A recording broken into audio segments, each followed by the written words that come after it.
NCERT के द्वारा प्रकाशित गणित कक्षा 9 की प्रश्नावली 12.1 के सवाल हम कर चुके हैं। एक सवाल हमारा बचा हुआ है। हीरोन के सूत्र से हमने ये सवाल किए थे। मुझे उम्मीद है आपने ये सवाल कर लिया होगा। फिर भी नहीं आया हो, कहीं गलती हो गई हो तो एक बार वीडियो में देख लो। देखो प्रश्न नंबर 6। एक समद्विबाहु त्रिभुज का परिमाप 30 सेंटीमीटर है और इसकी बराबर भुजाएं 12 सेंटीमीटर लंबाई की हैं। इस त्रिभुज का क्षेत्रफल ज्ञात कीजिए। तो यहाँ कौन सा त्रिभुज दिया हुआ है? समद्विबाहु। तो आपको पहले यह पता होना चाहिए कि समद्विबाहु त्रिभुज क्या होता है। तो समद्विबाहु त्रिभुज में दो भुजाएं समान लंबाई की होती हैं और तीसरी भुजा की माप अलग होती है। तो यहाँ देखो हमें त्रिभुज का परिमाप दिया हुआ है और बराबर लंबाई की भुजाएं दी हुई है। तो बराबर लंबाई की भुजाएं दोनों कितनी कितनी सेंटीमीटर है? 12-12 सेंटीमीटर। और एक भुजा हमें ज्ञात नहीं है, वो हम परिमाप से निकाल सकते हैं। कैसे? परिमाप का मतलब होता है कि त्रिभुज की तीनों भुजाओं का योगफल। तीनों भुजाओं का योगफल कितना है? 30 सेंटीमीटर। और हमें जो दो भुजाएं ज्ञात है उनका मान है 12 सेंटीमीटर 12 सेंटीमीटर। तो तीसरी भुजा कैसे निकाल सकते हैं, ये आप आसानी से समझ गए होंगे। तो अब देखो हम हल करते हैं। त्रिभुज का परिमाप हमें कितना दिया हुआ है? 30 सेंटीमीटर हमने यहाँ लिख दिया। और परिमाप का मतलब है a plus b plus c, तीनों भुजाओं का योग। तो हमने लिखा a plus b plus c। a का मान है 12, b का मान है 12 और c का मान हमें ज्ञात नहीं है।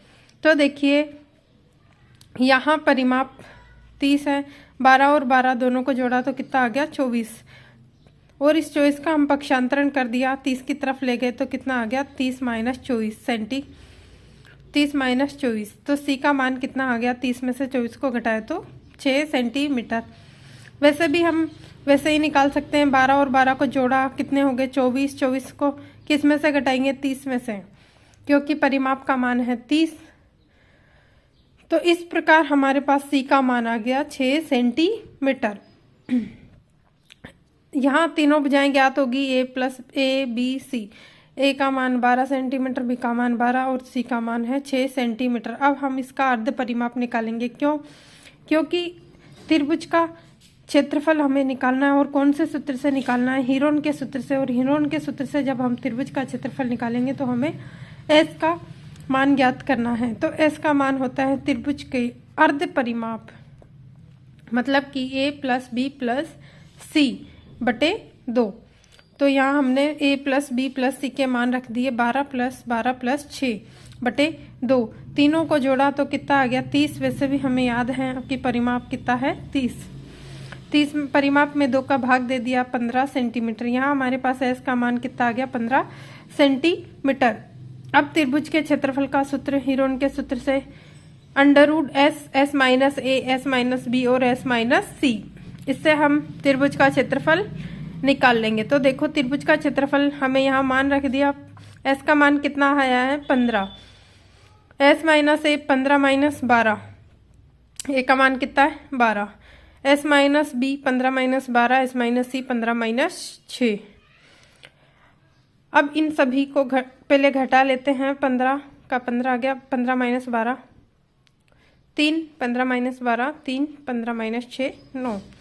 अब इन सब के हम टुकड़े करते हैं। टुकड़े इसलिए किए जाते हैं, पहले भी हम सभी सवालों में बताए रहे हैं कि यहाँ अंडर रूट दिया हुआ है। इस अंडर रूट को हटाने के लिए हम इनके टुकड़े करते हैं ताकि ये संख्याएं हम अंडर रूट से बाहर निकाल लें और उनका मान ज्ञात कर लें।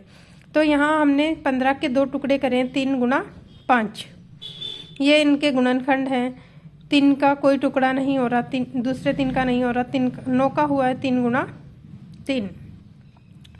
अब यहाँ 3 का 1 2 3 4 5 बार है, तो 4 के तो 2 जोड़े बन गए, एक 5 और एक 3 हमारे पास बच गया जो अंडर रूट में रह गया। 3 गुना 3 करा तो 9 और अंडर रूट में क्या आ गया? 15। तो हमारे पास इस त्रिभुज के क्षेत्रफल का मान आया है 9√15 सेंटीमीटर स्क्वायर। ये इकाई लगाना बहुत ज़रूरी होता है, इस इकाई के बिना सवाल अधूरा रहता है। मुझे उम्मीद है आपको सभी सवाल अच्छे से समझ में आए होंगे।